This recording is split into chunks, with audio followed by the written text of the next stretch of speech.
Hello, আসসালামু আলাইকুম। সবাই কেমন আছেন? আশা করি সবাই অনেক ভালো আছেন। আজকে আমি যে রেসিপিটি বানাবো এটা আমি বলবো না, আপনারা বলবেন। সো এখানে আমি কাঁচামরিচ নিয়ে নিয়েছি, তারপর তার সাথে আমি নিয়েছি চীনাবাদাম এবং কাঠবাদাম। এগুলো একসাথে আমি এখন ব্লেন্ডার করে নেব।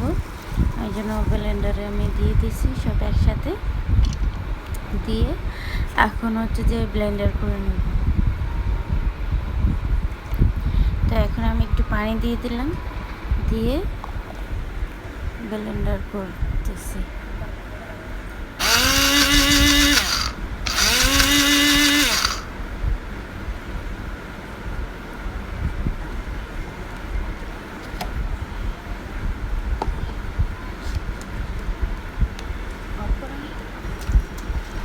তারপরে যে আমি মাংসগুলো খুব ভালো মতো ধুয়ে, মাংসগুলো কিন্তু এটা খাসির মাংসকে আমি প্রথমে 1 ঘন্টা লবণ পানির মধ্যে ভিজিয়ে রেখে তারপর ভালো করে ধুয়ে নিয়েছি। তারপরে এখানে যে পাতিলে দিয়ে দিয়েছি। তারপরে এখানে আমি এখন একটু আদা রসুন নিয়ে নিচ্ছি পরিমাণ মতো। এটাকেও আমি এখন ব্লেন্ডার করে নেব।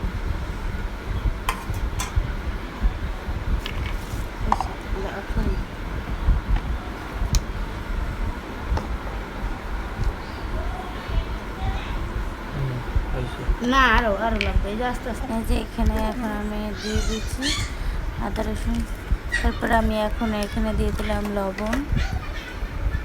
তারপরে আমি এখন দিচ্ছি লাল মরিচের গুঁড়া। তারপরে এখানে আমি মশলাটা দিয়ে দিচ্ছি। এটা কিসের মশলা? এটা হচ্ছে কাচ্চি মশলা।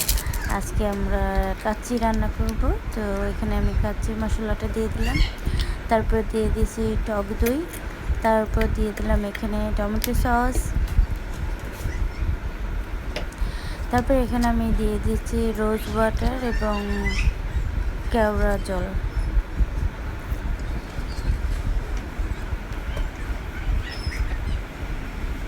তারপর দিয়ে দিলাম এখানে আমি তেল।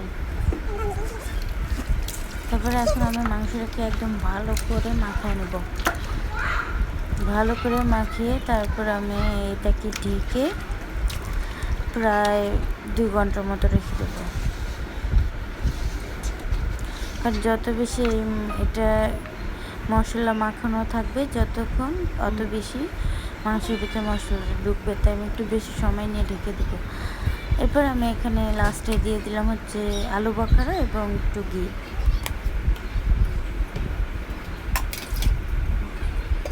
এখন আমি ঢেকে দিচ্ছি।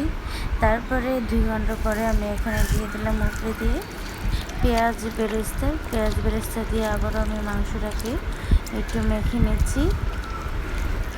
পেঁয়াজ বেরেস্তা দিয়ে ভালো করে মেখে তারপর রেখে দিচ্ছি। এরপর এখানে আমি যে পেঁয়াজ বেরেস্তার সাথে একটু চিনি দিয়ে তারপর মেখে রাখছি। তারপর এখানে আমি আলুর সাথে একটু জর্দা রং দিয়ে আলুটাকে ভেজে নিয়েছি। এইখানে হচ্ছে ঘিয়ের সাথে একটু জর্দা রং আমি মেখে রাখছি। এখানে গুঁড়া দুধটাও আমি গলায় রাখছি। তারপরে একটা পাতিলে আমি এখানে পানি দিয়ে দিচ্ছি পরিমাণ মতো। পানি দিয়ে তারপর ওটাতে হচ্ছে যে আপনার দারচিনি, এলাচ, তারপর তেজপাতা, শাহি জিরা, তারপরে হচ্ছে যে কাবাব চিনি, তারপর লবণ দিয়ে আমি পানিটাকে ফুটতে দিছি। এই পাশে আবার হচ্ছে আমি বাসমতি চাল দিয়ে আজকে কাচ্চিটা রান্না করব। বাসমতি চালটাকে আমি 1 ঘন্টা ভিজিয়ে রেখেছি, তারপর দিয়ে পানি ঝরিয়ে নিয়েছি। এখন এই তো পানিটা বলক চলে আসছে। তারপর আমি চালটা এখন পানির মধ্যে দিয়ে রান্না করে নেব। চালটাকে আমি 7 থেকে 8 মিনিট রান্না করে নেব। কোনো রকম ঢাকনা দিব না, ঢাকনা ছাড়াই ভালো করে রান্না করে নিয়েছি। এই যে এখানে 60% হয়ে গেছে। তারপর পানি ঝরা তারপর মাংসের উপরে দিয়ে দিচ্ছি।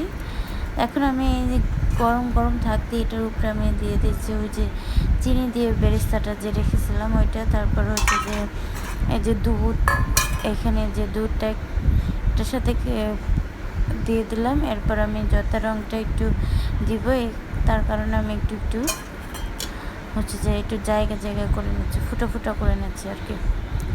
ওইখানে একটু করে জর্দার রঙটা দিয়ে দেবো। তারপরে এখানে আমি ময়দা মেখে তারপর হচ্ছে যে ঢাকনা দিয়ে এটাকে একদম ফুল কভার করে দিয়েছি এবং উপরে একটা এই যে পাথর দিয়ে তারপর হচ্ছে যে চাপা দিয়ে দিয়েছি যাতে কোনো রকম ভাপ না বের হতে পারে। এবং আমি এটাকে 1.5 ঘন্টা রাখছিলাম এর ভাপে। একদম প্রথমে 7 মিনিট হচ্ছে যে হাই হিটে রাখছি, তারপরে একদম লোতে দিয়ে 1.5 ঘন্টা রাখছি। তারপরে এখন এই যে 1.5 ঘন্টা পরে দেখতেছি যে কি অবস্থা। বিসমিল্লাহ। ও গ্রান আসতেছে, তো খুব মাশাআল্লাহ সুন্দর দেখতে গ্রান দেখতে আসতেছে। অনেক সুন্দর মাশাআল্লাহ হয়েছে। মাশাআল্লাহ, এই যে একদম খুব সুন্দর ফ্লেভার আসতেছে। অনেক, আলহামদুলিল্লাহ এবং খুব ভালো। স্মেলটা মাশাআল্লাহ খুব সম্ভাবনা ভালো আসছে। 100%। বাকি চুইসে খাইয়ে দেখবে। এবং এই যে এখানে দেখেন একদম চালটা কি সুন্দর, একদম ঝরঝরে এবং সিদ্ধ হয়ে গেছে পুরোপুরি। এই যে একদম চালটা একদম ঝরঝরে হয়েছে, খুবই সুন্দর হয়েছে মশলা দিলে।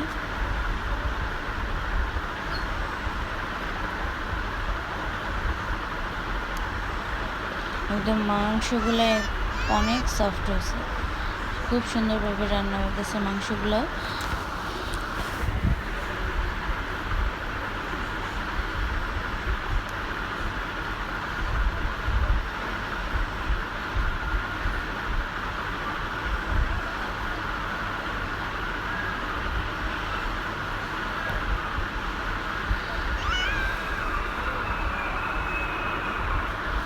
এই যে দেখেন মাংসটা কি সুন্দরভাবে সিদ্ধ হয়ে গেছে। এই যে একদম মাংসটা হাড্ডি থেকে ফুলে আসতেছে, তার মানে ভীষণ ভালোভাবে সিদ্ধ হয়েছে। এবং আলুটাও একদম এই যে সিদ্ধ হয়ে গেছে। চামচ দিয়ে একটু নাড়া দিয়েছে, আলুটা ভেঙে গেছে। তারপর আমার হাজব্যান্ডকে খেতে দিয়েছি।